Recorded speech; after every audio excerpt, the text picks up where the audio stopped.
자, 여러분 안녕하세요. 오늘은 납 중독에 대해서 말씀드리도록 하겠습니다. 사실은 뭐 이걸 다룰 생각은 아니었는데요. 제가 얘기를 하다 보니까 지난 시간에 빈혈과 어떤 납에 대해서 설명을 드렸어요. 근데 납에 대해서는 사실은 이제 제가 더 이상 별로 얘기를 안 할 것 같아가지고 이번에 그냥 납에 의해서 생길 수 있는 질환을 싹 좀 정리를 하고 가는 게 좋을 것 같아서 이번 주제를 마련을 했습니다. 이건 사실은 제가 지금 보여드리고 있는 거는 서울 아산병원의 질환백과예요. 되게 좋습니다. 사실은 뭐 외국에 여러 유수 사이트들이 있거든요. 거기에 나오는 그런 질환백과보다 오히려 조금 더 우수한 측면도 있습니다. 그래서 물론 뭐 네이버에 있는 것도 약간 뭐 틀린 점은 있지만 좋고 뭐 다 좋은데요. 이렇게 뭐 영어로 보시기에 좀 힘드시거나 그럴 때는 이 아산병원 질환백과 한번 훑어보시면 도움이 되게 많이 됩니다. 저도 이제 가끔씩 들어와가지고 좀 살펴보는 편입니다. 자, 설명드리면은요. 일단은 이 납중독이라는 거는 어떻게 일어나냐면 이게 호흡으로 들어와요. 우리가 이제 숨으로 그러니까 뭐 납땜 같은 거 하면 막 이렇게 막 뭐 연기가 나잖아요. 그거 들이마시면 납이 들어오는 겁니다. 그러면 호흡으로 들어와서 이게 폐로 들어가가지고 폐 이제 폐동맥으로 들어와서 산소와 탄소를 이제 받아들이고 이산화탄소 내보내잖아요. 근데 산소 받아들일 때 납도 같이 받아들이는 거예요. 그래서 이렇게 심장으로 갔다가 빵 이렇게 납을 쏴주면 다른 장기, 조직, 뼈 그리고 치아 이런 데 이제 가게 됩니다. 이렇게 가면은 이 납이 다시 우리 몸 밖으로 나올 수 있을까요? 거의 잘 나오기 어렵습니다. 그러니까 이게 납이 계속 쌓이는 거예요. 예. 그럼 어디 있을까요? 이거는 되게 이게 제일 중요한 거예요. 사실은 어디 있냐면요. 주로 이 페인트 되게 중요합니다. 그러니까 이게 페인트 같은 거 벗겨진 데 이런 게 있으면은 그쪽에서 납이 되게 많이 나온다고 해요. 그래서 제가 지난 시간에 말씀드린 그 젊은 여성분 빈혈 케이스도 페인트 벗겨진 거기에서 납을 계속 흡입을 하면서 생긴 그런 빈혈이었죠. 그리고 이제 뭐 또 도자기, 포장지, 어린이 장난감, 화장품 이런 게 이제 많습니다. 그렇기 때문에 애들이 막 기어다니다가 이 페인트 뭐 좀 핥으려고 이러면 그 막으셔야 돼요. 예. 그러니까 우리 생활에서 납을 피할 수 있으면 피해야 됩니다. 그러면은 이 납이 뭐 그렇게 심각한 질환을 일으키나? 납이 뭐 이렇게 뭐 조금 들어온다고 해서 뭐 그냥 괜찮은 거 아니냐 이렇게 생각하실 수 있는데 그렇지 않아요. 이게 꽤 위험한 그런 질환들을 일으키는데요. 자, 여기 이제 사례가 나오죠. 그러니까 납땜을 할 때 생기는 그러니까 납땜이니까 납을 이렇게 막 녹이는 거 아니에요. 이게 그때 이제 그냥 거기에만 납이 있는 게 아니라 이렇게 기체 형태로 우리 눈에는 잘 보이지 않지만 그게 들어온다니까요. 그래서 이런 거 하실 때는 좀 마스크 꼭 끼고 하시고요. 그리고 이제 가급적 애들은 이런 거 할 때 오지 말라고 하세요. 또 이거 할 때 막 또 애들도 너희들도 뭐 이런 거 봐야 돼 막 이러면서 이제 그런 분들이 계시는데 그러지 마시고 반드시 좀 마스크 끼고 그렇게 하시기 바랍니다. 페인트 벗겨진 데 조심하시고 납이 포함된 식수 이거는 사실 그렇게 흔하지는 않겠죠. 그리고 화장품. 그래서 증상은요. 되게 비특이적이에요. 보세요. 그러니까 여기 이제 써있긴 이렇게 써있잖아요. 초기에 뭐 식욕부진, 변비, 복부 팽만감. 복부 팽만감이란 건 뭐냐면 배가 빵빵한 거예요. 별로 뭐 이렇게 잘못 먹은 것도 없는데 뭐 소화도 좀 안 되는 것 같고 배가 이렇게 공기가 가득 차가지고 빵빵한 것 같고 이게 이제 좀 신경적인 그런 문제 때문에 나타날 수도 있다고 하는데 어쨌든 그러다가 더 진행하면 복통입니다. 복통. 배가 아파요. 자, 그러니까 이렇게 생각을 하면은 진단할 수 있을 것 같죠. 납이 있으면 식욕부진, 변비, 복부팽만감, 극성복통 이렇게 이제 온다 하면 진단할 수 있을 것 같잖아요. 절대 그렇지 않습니다. 자, 보세요. 그럼 반대로 생각해 보세요. 자, 그러면 식욕부진, 변비, 복부팽만감, 복통 이게 있으면 납입니까? 납이 문제입니까? 절대 아니죠. 다른 원인이 훨씬 많을 거예요. 99% 이상일 거예요. 거의 없습니다. 그러니까 이런 거는 별로 이런 식의 증상을 보고 내가 혹시 납일까 이런 거는 전혀 이거 말이 안 되는 얘기예요.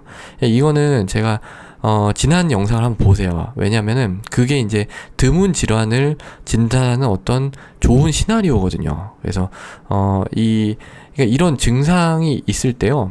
당연히 이제 위장관계 질환이라든지 무슨 복부 쪽의 문제를 의심을 하겠죠. 제대로 된 사람이라면.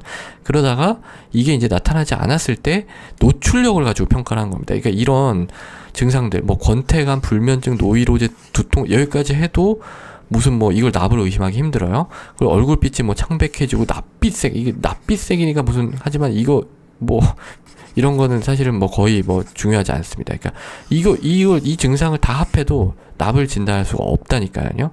예. 그러니까 진단이 어떻게 되냐면 이걸 통해서 이런 증상이 있을 때 다른 이밸루에이션을 막 하겠죠. 다른 검사를 막 해가지고 뭔가 나오는 게 없겠죠. 왜냐면 납 때문이니까. 그럴 때 이제 노출력을 좀 자세히 물어보는 겁니다. 그러면 혹시 뭐 이런 페인트라든지 도자기라든지 포장지라든지 뭐 이런 거에 노출이 많이 됐느냐 이런 걸 이제 평가를 해보고 필요하면 환경 영향 평가 그 조사도 해보고 그랬을 때 이제 이 납이 검출이 된다. 그러면 이 가능성이 있겠다. 그래가지고 이제 우리가 진단을 하게 되는 겁니다. 혈액이라든지 머리카락이라든지 소변이라든지 침에서 납농도를 검사를 하면 진단을 할 수가 있거든요. 예. 그렇게 진단이 되는 거지 이 증상으로 절대로 진단이 되는 것이 아니다 라는 말씀을 드립니다. 그러면 이 납중독이 위험한가? 예, 위험합니다. 여기 보시면 이제 뭐 뇌 쪽으로 가서 문제를 일으키기도 하고요. 그 다음에 뭐 잇몸에 납선을 만들기도 하고 신경 쪽에 이상을 일으키기도 하고 그 다음에 이게 뭐예요? 혈액 쪽에 빈혈을 일으킬 수 있죠.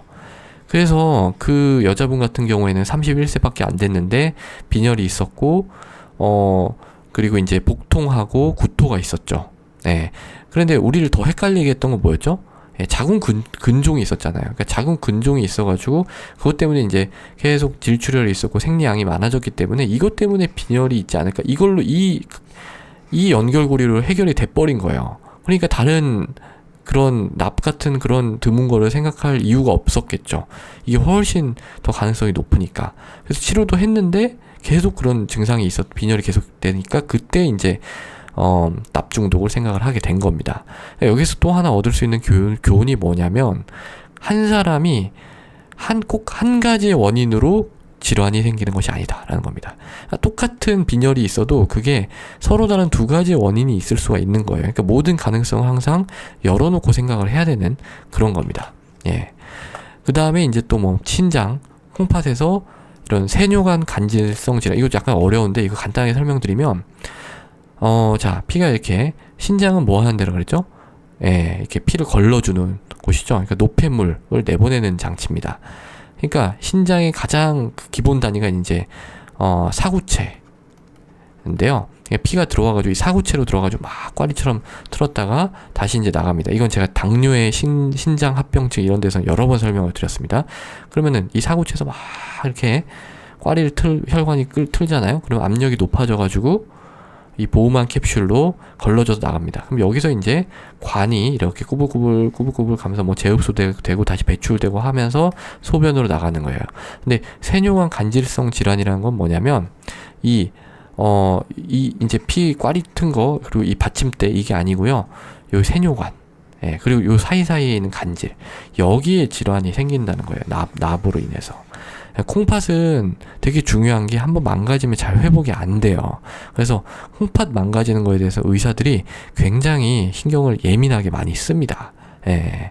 그 다음에 이제 뼈도 납이 뭔가 뼈 성장 지연 이런 거 나타낼 수가 있기 때문에 특히 어린 아이들에게서는 납이 노출이 되지 않도록 각별한 주의를 기울여야 되겠죠. 예. 자, 그래서 이 정도 하면은 납에 대해서는 간단하게 좀 다 정리가 된 것 같고요.